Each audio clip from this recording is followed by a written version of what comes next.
This week, I'm inspired by my morning routine and a fresh sketchbook to paint a dark, luscious garden in gouache, and I'm showing you how to do the same.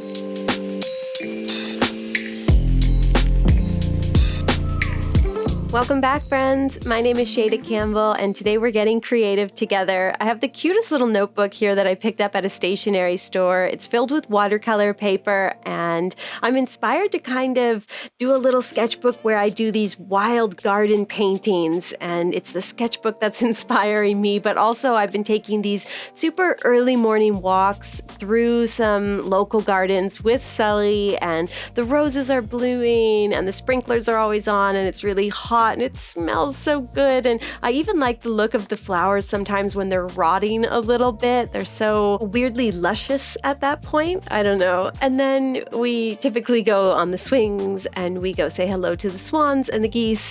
That's our morning. But I was inspired to paint some of these white roses that I passed by. And I'm going to work in this little sketchbook, and maybe I might do a little collection in here. So comment below if that is something you'd like to see. Let's talk about the supplies. You're going to want watercolor paper like I have in my sketchbook, and then we're using gouache. The colors are as follows: indigo, olive green, Naples yellow, and then you'll definitely need some white. And then full disclosure, I think I also added raw sienna at the end, but you don't need a lot of colors, which I think is nice. Grab a large and a small round brush, like a number 8, number 4, or number 2, and then you're going to put those 4 colors of gouache on your palette. And the gouache comes out of the tube kind of the consistency of toothpaste. You do want to have 2 glasses of clean water there, one for your light colors, one for your dark colors, because when we start to mix it, we need to mix in lots and lots of water. And if you've seen a gouache tutorial on this channel before, you know that the gouache should be liquidy. It should go on the paper a very liquid, soupy consistency. It's tempting to use it right out of the tube, but you'll see how beautifully it goes onto the watercolor paper when you do mix in water. At this point, all I've done is mix indigo and olive green with lots of water to give me this really rich, dark color, perfect for a backdrop, especially if I want to create this kind of dark garden. And I made a big messy splotch. That's all I've done. Keep it messy, keep it loose. And then we're coming back over to our palette. We're gonna mix white into that blend of green and blue. And we're gonna get this kind of dark, cool green. I still have water mixed in there, although maybe not quite as much. And while that dark area is still wet, we're using that larger brush to add lots of messy leaves, some large, some small, and little branches. I know there's a bit of a glare, and I'm sorry about that, but the idea here is just adding lots of messy leaves, and if some of them blend into the wetness that is your dark backdrop, great. If some of them are sitting on top because the dark backdrop is starting to dry, that's fine too. We're kind of just creating this messy, leafy zone, and this creates a wonderful framework for a really, what turns out to be a really simple painting. If you've never used gouache before, don't sweat it. This one is so fun and so achievable. Good bang for your buck. And we're using all the same techniques that we use with watercolor painting. One of the things I say in my watercolor tutorials all the time is, if you say it's a leaf, it's a leaf. Just make that brush stroke and then leave it alone. And the same applies to gouache. Add a little pressure, pull that belly of the brush across the page, make a mark, and then leave it alone. Fill that dark area in with lots of leaves of different shapes and sizes, and then come back over here to the palette where we're going to mix a lighter green and a lighter blue-green. So here you can see I'm taking a little more olive green, mixing with water, and then I'll just mix a little hint of white in there to give me this nice light, creamy, warm green. And then I'm going to take a mix of indigo and the olive green with white, and we'll mix a really cool minty green that's still quite light. Then I come back over here, and my background, my dark leafy area has started to dry. And so now I can layer on top. And that's the nice thing about gouache, is that it is so opaque. It is a water-based medium, very similar in nature to watercolor, and blends beautifully and works beautifully in tandem with your watercolor paints. But you can layer light colors on top of dark colors. So if you ever paint something with watercolor and think, I wish I had added more highlights, get out a tube of white gouache and add those highlights in. And so that's what we're doing here. We're taking these really light greens. You've got a kind of a warm light green and then a minty, cool light green. And we're just adding more leaves. We're making this big, messy area full of leaves. We started with the dark background, then we kind of added leaves that were a very similar color. So they almost blend in with the background. Now we're adding some smaller leaves in these two lighter shades of green, and we're just layering and layering and layering.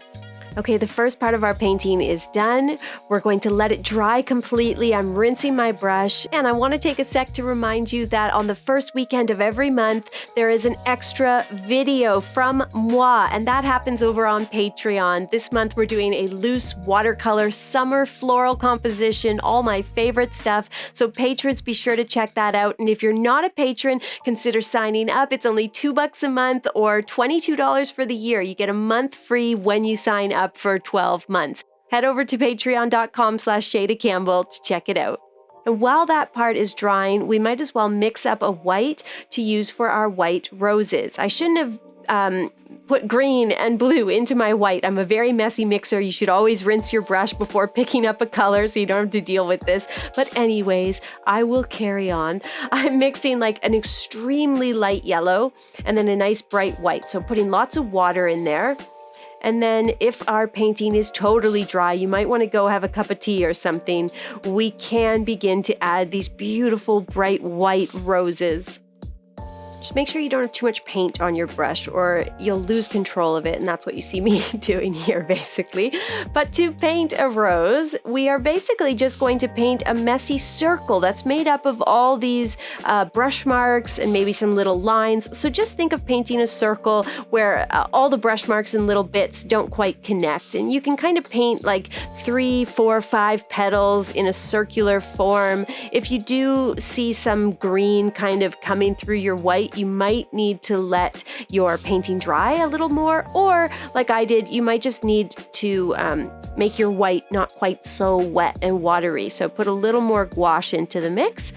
And I'm just painting these really messy floral shapes. Some of them are barely more than a broken circle, a little fanning out of some brush strokes. It's amazing what you can do with just letting that brush hit the paper and see what kind of shapes emerge. I know from experience, being on Pinterest and Instagram and YouTube, that it's easy to watch a video or a reel and think, well, those flowers look perfect. But truly, if you look at my flowers, they're just messy brush strokes, groupings of brush strokes. I'm trying different things where in one, I just do like a messy little circle like that one there. And then another one, I might do some brush marks kind of fanning out like a flower that's a little more open. I'm just playing and having fun and trying things. Remember, this is truly my sketchbook. This is the first page in my cute little sketchbook, my watercolor notebook, and I just wanted to do something a little different and have a bit of fun. And I was inspired to paint something that I was seeing on my walk every day. And I think that is truly the fun of creative time, is just painting something that means something to you or something that sparked your creativity. So don't get hung up on perfection here. Make those messy white marks. If you're getting a bit of green coming through, allow that first layer of white floral to dry and then go over it again with some more white paint.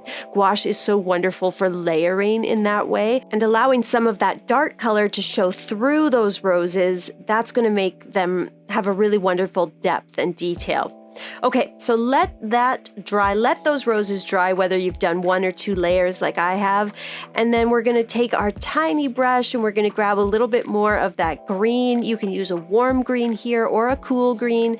And we're going to start kind of making these flowers look like they actually are part of this garden. So we need to add some stems and branches. We need to add some leaves attached to those stems.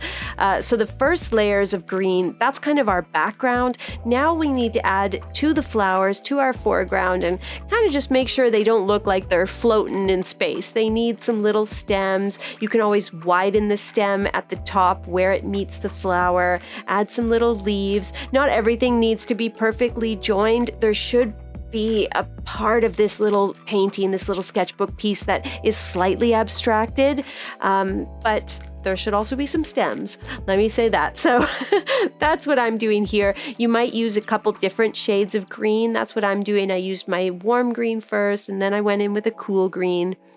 And then I think some of these flowers need a little bit more white, so we keep layering. If they're looking a little too minty green in some spots, we're going to keep layering with the white, right? And then here's another tip. If your flowers really look like blobs, you're like, Shayda, they still look like blobs. Come in with that tiny brush with a little white and just do some thin curving lines around each flower that don't quite connect. That's going to help give that look of many, many petals on those roses. Finally, we are going to grab some of that Naples yellow, so make sure to mix in your water so you have a nice watery yellow, and then we're taking it on just the tip of that little brush, and we'll just do a little bit of a little dotting at the center of some of the flowers. You don't have to hit every one with this. You can just do a couple, or you can do all of them if you like. And then I thought the yellow just looked a little weak. I did want to add like a darker color to it, so I grabbed a little bit of raw sienna. Honestly, that was probably a bit too orangey. I think maybe like a raw umber would have been a little better mixed with the Naples yellow, but this is like getting into a zone of nitpicking that we really don't need to go to today. So take a darker color if you like, and you can just continue dotting at the stamen of each flower. It just adds a little extra depth there, a little extra shading and color, of course, and that's looking really good. And certainly you could be done at this point, or allow the nitpicking to continue as we add a little bit of gray to our flowers. I'm just adding some little curving lines to help give the look of many petals on these roses. All I did was actually mix a bit of gray watercolor into my white gouache. And then at this point, you may still feel you need some tiny little leaves kind of poking off the side of the painting, or you might have missed a stem here and there, but allow the nitpicking to end. Say to yourself, this is done, I'm going to walk away. You can always come back to it, right? I really enjoyed painting this. I think I'd like to add more to this sketchbook. What should we paint next? What else will I see on my walk that will inspire? Comment below and let me know what you would like to see. And if you love this content, friends, make sure to hit that subscribe button. Thanks for watching, and I'll see you soon.